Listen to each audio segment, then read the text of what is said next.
Okay, I'm Paul Himes. I'm an iOS developer at Livefront. Thank you for coming to Discovering 3D Photography, my silly talk. So, what is 3D photography? What is 3D? How do our eyes know that something is 3D rather than just a flat surface? There's a lot of ways. First of all is movement. When we're moving around, things that are close to us move a lot. Things that are far away from us don't move very much. Another one is focus. Our eyes can focus on things that are close and that are far. Lets our brain know what's near and what's far. Color. Things that get really far away tend to get hazier, and that's another way. It's another signal to our brain that something is farther away. Size. If something is big, we kind of think it's closer to us. If something is small, we think it's farther away. Subject matter. If we see an elephant, it doesn't matter if it's really small or really big. We know an elephant is big, so if it's really small, it must be really far away, right? These are all subtle clues that tell our brain what's near, what's far, without actually touching it, just with our eyes. There's also this thing, which is not like the others, called stereopsis, which is the ability using two eyes to determine that something has three dimensions, because the things we see in each of our eyes is different. Like if you hold your finger up like this is the audience participation portion. If you hold your finger up and you switch between one eye and the other one, you'll see that your finger is jumping back and forth, kind of covering and revealing different things. So you know that both of your eyes are receiving different images, and your brain's sort of melding them together to figure out that something is near you. If it's moving a lot, it's close. If it's moving a little bit, it's farther away. So what is 3D photography? 3D photography is a way of taking two images with a camera and presenting them to your eyes in such a way that one eye sees one image, the other eye sees the other image, and your brain kind of figures out what's going on based on that. This is the oldest example of a 3D image that I could find, circa 1600, way before photography. But it's apparently a drawing that's meant to be viewed with one drawing going to one eye, the other drawing going to the other eye, because you can see that there's a subtle shift in perspective between the people. But then in 1838, a new invention called a stereoscope came around. This was a method of using mirrors and lenses to look at two drawings like this and redirect them into your eyes in a way that tricked your brain into thinking that it was looking at something three-dimensional. It was invented by this guy. Here's a 3D picture of him with his family. He invented this before modern photography was really prevalent, so he did all this just with drawings as sort of a 3D drawing tool. Practical photography came out pretty much the year right after that. Soon after that, a new stereoscope that was a little bit more practical and easier to use came out, became wildly popular. It was invented by this guy, David Brewster, who also invented the kaleidoscope, by the way. Kind of a fun guy. And it became all the rage. Here's people just sitting around looking at 3D pictures in oil painting. Keystone View Company set up shop around this time to mass produce these cards of two images that could be viewed with a stereoscope as a single 3D image called stereograms. They made all kinds of stuff. It was mostly like travel things like national parks, historical figures, special events, things like that. If you've ever seen an image like this in a museum somewhere, it's probably a Keystone stereogram.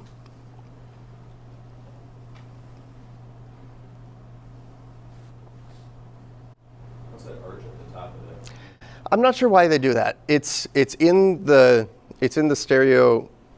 stereoscope's lenses as well. Maybe my best guess is it's so people didn't put them in upside down. I actually saw an image like this in a museum just by chance.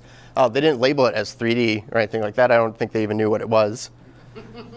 So of course I took a 3D picture of it. 3D movies. Movies in general were starting up around the same time, and just like photography, 3D was a component that people tried to play around with from the very beginning.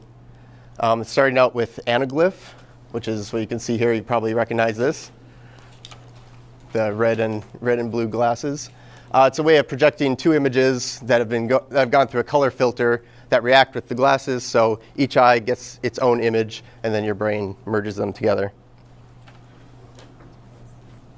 Pretty soon after that, a TeleView system came out to kind of fix some of the drawbacks of the anaglyph system. This was in full color.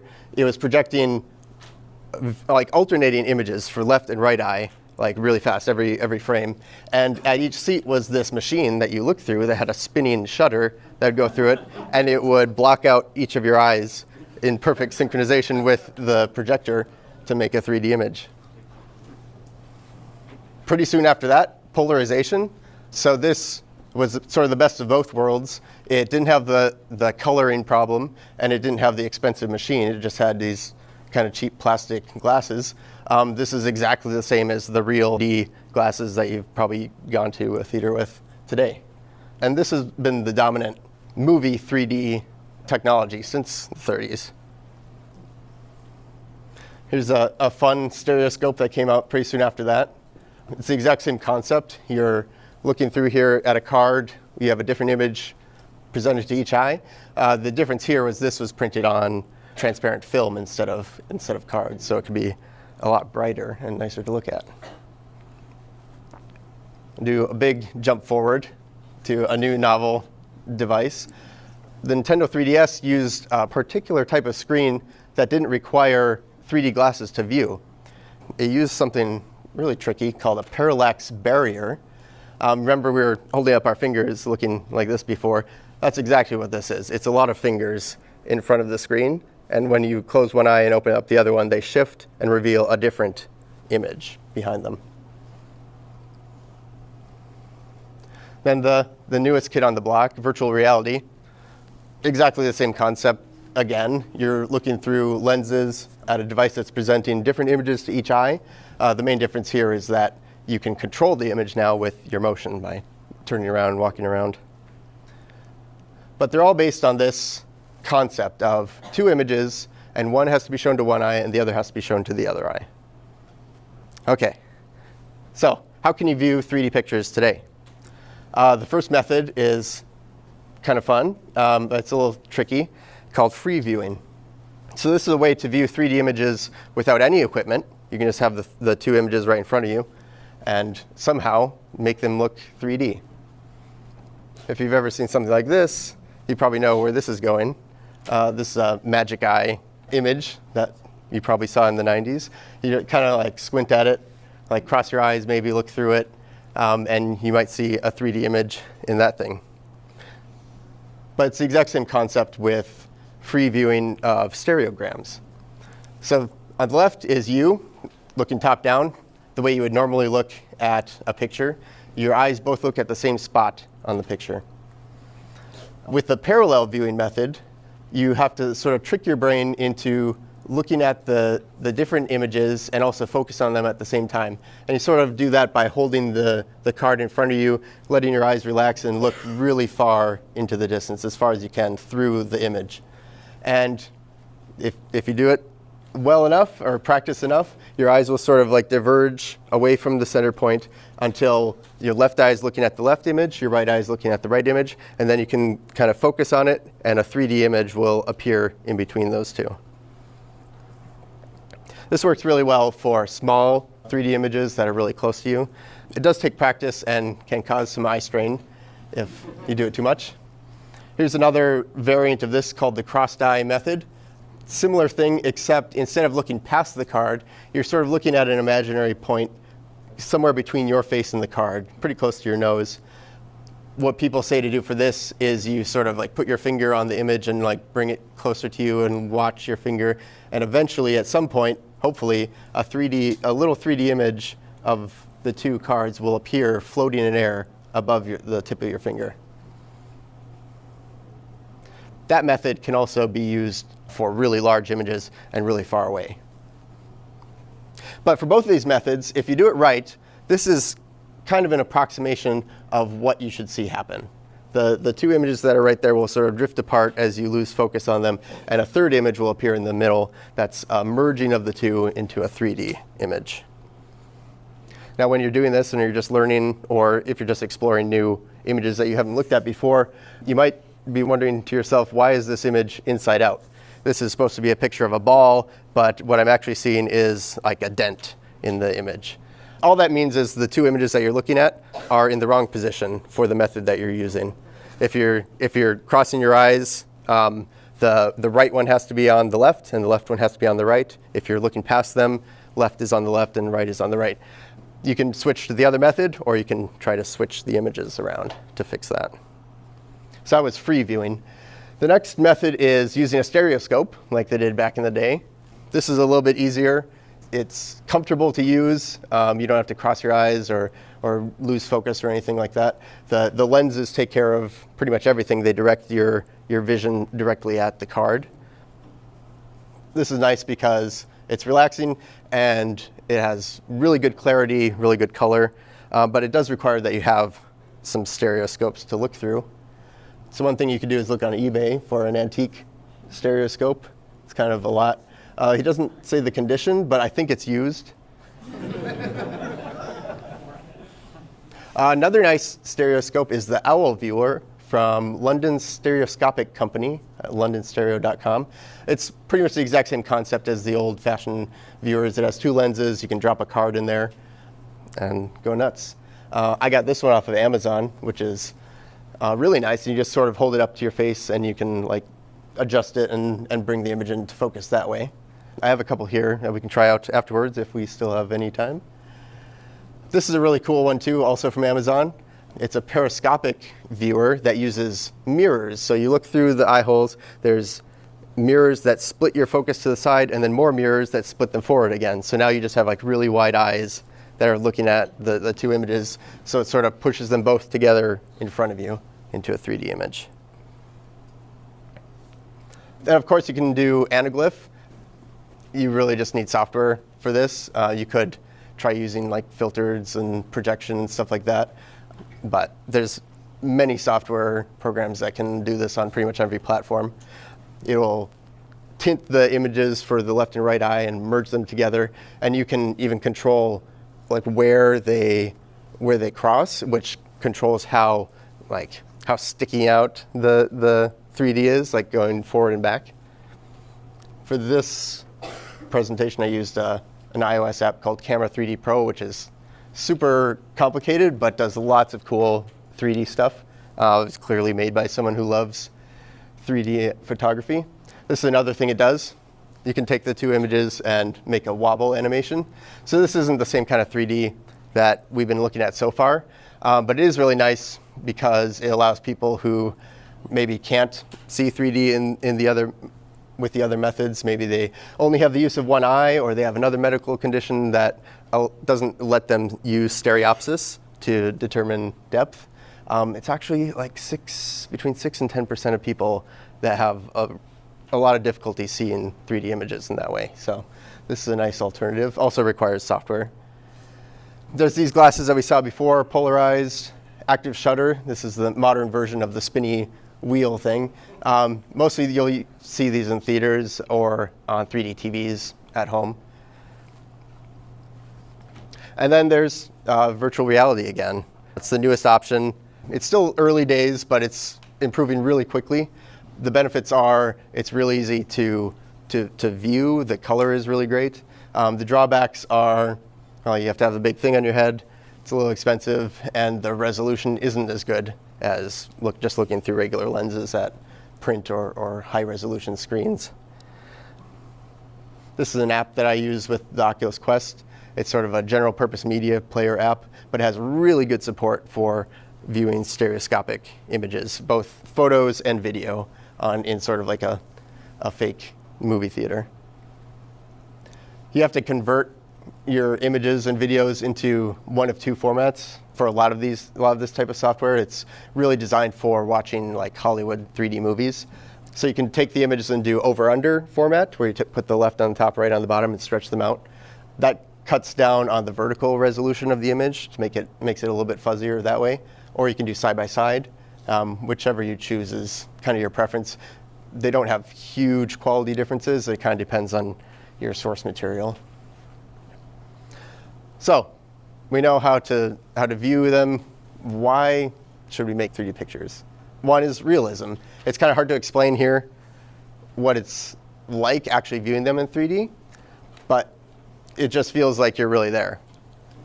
These are the best two ways I can represent it on a big screen like this, but really the VR way or the stereoscope way are just amazing compared to this. Super clear, super realistic.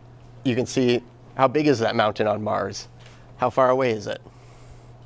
How does Abe Lincoln really look at you when you try to explain 3D photos to him? And also heightened emotion. You probably don't get choked up looking at other people's kids, but I do when I look at mine, and it's super awesome. Both of these kids are a lot older now, and when I slip on the VR, I can go through the 3D photo album, and it's like I'm right back there at a birthday party or a special place like this one. You can also get extra information from 3D images that is kind of hard to capture in regular photography.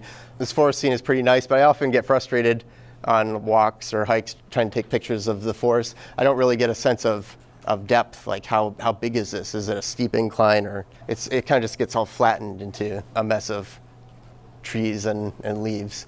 But now you can kind of see like, oh, that's how deep that valley is. That makes it a lot more dynamic.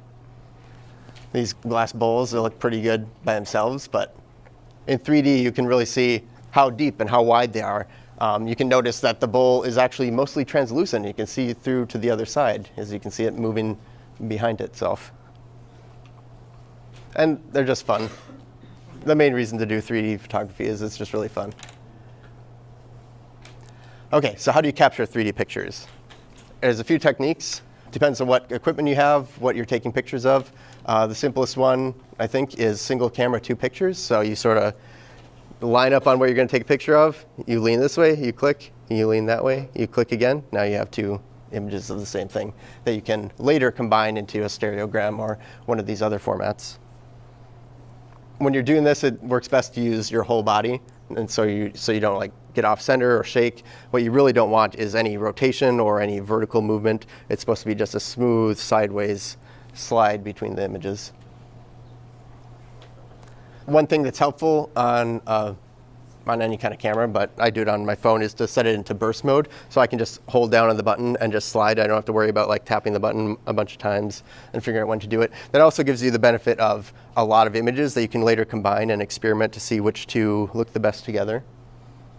You can also put the camera on a flat surface to slide across that to get a really even line. If you want to get super fancy with your digital SLR, you can get a tripod slider that'll slide to specific measurements. Specific measurements is not something you really have to worry about with this. It's a lot of taste and experimentation. I like to take pictures from a moving vehicle, not when I'm driving. This was the Seattle ferry, just going by across the city, taking a couple pictures and combining them later. Something to worry about when you're doing the single camera method is motion. Your enemy is motion. You have to pay attention to what you're taking a picture of. If it's really windy, all this grass and these flowers are blowing all over the place, there's no way they're going to be in the same position when I take the second picture, so it just gets all garbled down there. Another method with a single camera is a beam splitter. You can clip mirrors or lenses onto the lens of your camera to sort of split the image into 2. That's what we did with this one here.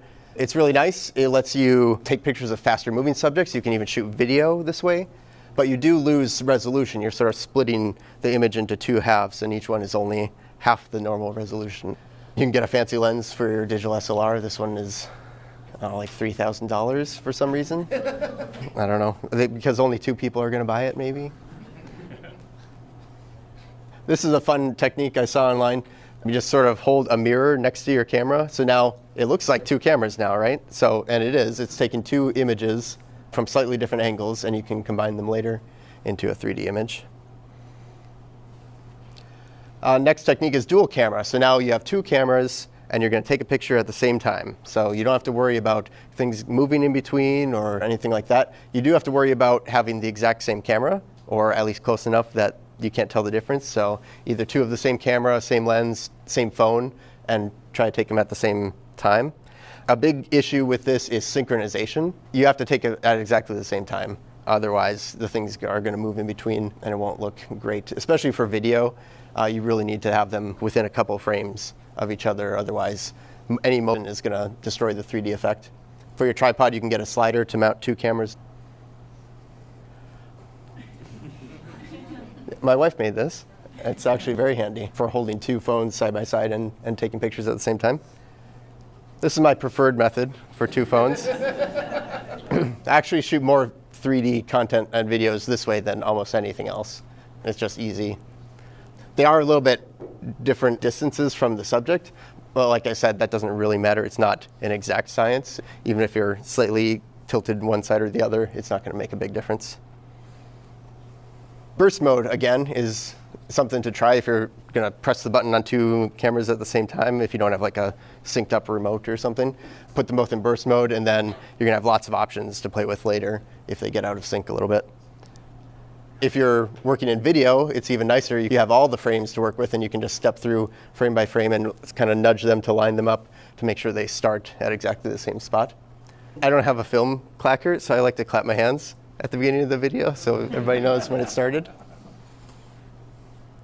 The last method here is a 3D camera that's just built for taking 3D images, such as the Snapchat spectacles. They take two images at the same time and then can fuse them together later. These types are great because you don't have to worry about synchronization. It's really the easiest way to take 3D photos. It's just also one of the most expensive, and you have to have special equipment to do it. This one is really cool. It's the Fujifilm camera. It takes 3D photos, but also the screen on the back is similar to the 3DS. It's a 3D screen that you can look at without using glasses. It uses a slightly different technique. What's better than two lenses is four lenses, I guess. This was popular in the 80s. It's a 35mm camera that takes four images slightly shifted from each other all at the same time. And you can do some fun printing techniques with that. So that's all one shot on that camera. Okay, tips. What makes a good 3D picture? Lots of depth. This is 3D. We want to show it off. So make sure you're taking a picture of something that is 3D, something that is like really close, some in the middle, and some really far away. Tends to make really good pictures. You still want to keep still or have minimal motion depending on what technique you're using. Translucency is also a really fun one. It's another way to show off 3D. As a still image, this giant topaz kind of looks like a silver rock, but in 3D you can tell that it's actually super clear and everything you see in it is like all the way at the back of this giant crystal. More transparency, things with windows, so you can see things way in the distance, can make really good images. Image separation. So how far apart should you take these images? Well, you can start with typical eye distance of about 2.5 inches. But it really depends on what you're taking a picture of. If you're taking a picture of something really far away, then you want to get really far. Like this one was probably 50 to 100 feet difference, because as things get farther away, they look less 3D. It's the same with your eyes, the same with the camera. You can't tell if that skyscraper is 1 inch closer than the one next to it, but when you're staying right up close next to it, you can tell those differences. But you can overcome that by exaggerating the 3D effect by spreading the images out. And same thing works in the opposite direction. If you're taking a picture of something that's really small, you can just do a really small movement to get a really good 3D effect. But the biggest thing I want you to take away is to experiment. Try different distances. Try close to your subject and far away. Try even moving things in between images. You can get really weird effects, like if you move something on your desk in between images, it can look like it's floating because it's closer than it should be. That's what I have about 3D photography. It's a hobby that I love, and hopefully some of you will be interested enough to try it out. International Stereoscopy Day is June 21st, first time this year, so you can celebrate that.